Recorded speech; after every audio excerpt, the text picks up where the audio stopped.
So things have only gotten worse for Tesla. It's not like it was expected to get any better because, let's be honest, Elon Musk is probably one of the most hated people on Earth at the moment. And the cars have always been controversial. People have never been that hyped for Tesla. Like, of course, you had the fanboys who were really hyped for Tesla. And personally, I like electric cars. I think they're cool. And not even from an environmental perspective. I just think electric motors are very cool because they're powerful and they do cool things. Like the Hyundai Ioniq 5N is a sick car, okay? If I was in the market for a hatchback, I would be looking at the Hyundai Ioniq 5N, okay? Tesla has just always been uniquely controversial because it was one of the first to do it and make an electric car. And on top of that, the styling has always been meh. It looked like a jelly bean, okay? It was not an attractive car. But Tesla recently has been doing some really desperate moves because they kind of have to. Like, their sales numbers have been consistently going down, which we'll touch more on in a bit. And on top of that, they have like potential fraud in Canada, which is pretty bad. Allegedly, Tesla basically sold thousands of cars over a weekend that weren't actually sold. Like, they just said they were sold, but they didn't actually sell these cars because they were getting tax credits from Canada. It's a whole thing. And even if you do like Tesla, you can't look at that any other way than like it's probably fraud, because a few dealerships sold thousands of cars, which was like more than they did the entire quarter in a single weekend. That's not normal. And if you want to protect yourself from potential fraud, you should try NordVPN, today's video sponsor. NordVPN is not only a great way to get a VPN online, it's also a great way to protect yourself online. Nord helps protect you from phishing attacks, malware, malvertising, and ransomware, which is all increasingly becoming a bigger issue online. Nord will block malicious activity whenever it detects it to protect you from anything you might miss. And that's really just a bonus because NordVPN is first and foremost a VPN. A VPN allows you to act like you're in any country you want, which allows you to do fun things like watch Netflix in any country you want, which might sound like a small deal, but if you switch your country on Netflix, you get loads of content you didn't have before. And most importantly, NordVPN hides your IP. So if you play Counter-Strike and a guy threatens to DDoS you, he literally can't do that. Like, there's no chance he can do that. There's zero chance. So if you're looking for a VPN, try NordVPN risk-free and get an extra 4 months for free using my link in the description down below at nordvpn.com/spatnz. This is an exclusive offer to get 4 months extra for free using my link, and it's risk-free because Nord has a 30-day money-back guarantee. So if you hate it, you can just get a refund from Nord. That's an option. So besides that fraud in Canada, what else has Tesla been recently accused of? Because I have covered the Canadian fraud a little bit. Well, Tesla in California is currently being accused of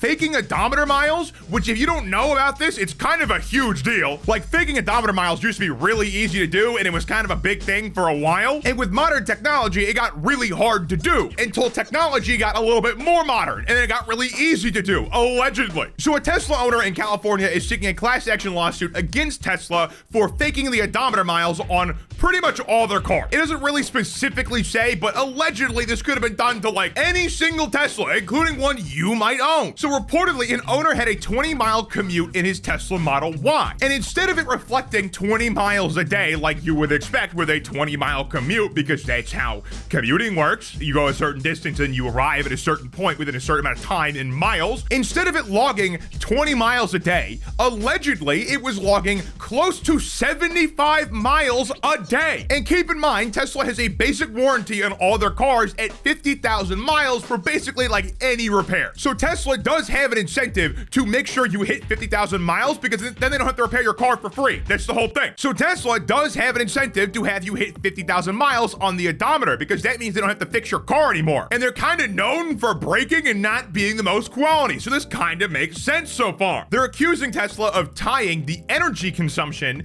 to the odometer, which is insane if true. Because if you've ever driven an EV, it is really easy to drive like a total piece of on the road. The car instantly accelerates and instantly brakes. It's super easy, and people tend to drive like a total piece of on the road. If this lawsuit pans out, it is going to be a huge deal because this is like a huge case of fraud. Like, if this is true, Tesla's probably been doing this for all their cars, which means any person who's owned a Tesla ever does not have an accurate odometer rating, allegedly, which is a huge deal. Like, an odometer is how you gauge a lot of a car's value. The higher the mileage, the lower the value, usually. In some cases, if it's a really high mileage car, it's like a positive thing. It's very rare it is, but usually a higher odometer reading means the car's worth a lot less. So if Tesla has been adjusting the odometer reading to show more miles than you actually have in the car, they were not only stiffing you out of a warranty, they were also making you lose money on your car because when you go to resell, higher mileage means lower value.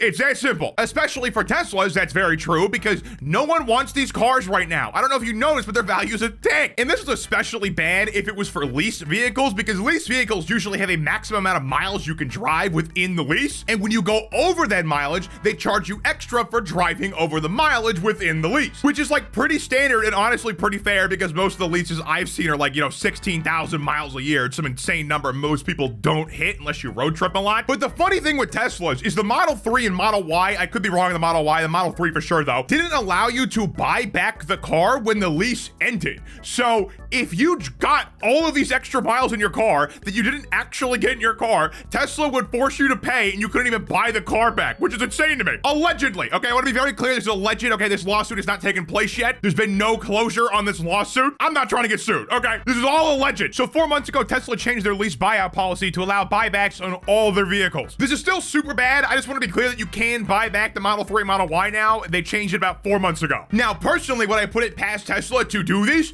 Absolutely not. They totally would do this, especially since Tesla also has their own insurance, which operates in California and a few other states. And if they were making the odometer to be higher than it was allegedly, like they've said, that also would mean they've been overcharging people for insurance, which would also be really bad. This whole thing with the odometers allegedly having an algorithm to make the number bigger is really, really bad for Tesla. This is a bad accusation to even have levied at your car company. And the worst part is, allegedly, Tesla hasn't even been like physically recording the odometer like other cars do. They've been doing it algorithmically, which is really stupid. Like if you base the mileage of an EV off the energy consumption, pretty much every single Tesla on the road has a higher mileage than it actually has because the energy consumption on most Model 3s and everything I've seen is usually on average higher than the car predicts, unless you drive like a grandmother or something. Like seriously, look up any range test video of a Model 3 and getting perfect conditions is basically impossible. And don't get me wrong, you can get really close. You can get super close to the estimated range, but you never really get the estimated range. It's usually like 90% of the estimated range, maybe. So this whole odometer thing looks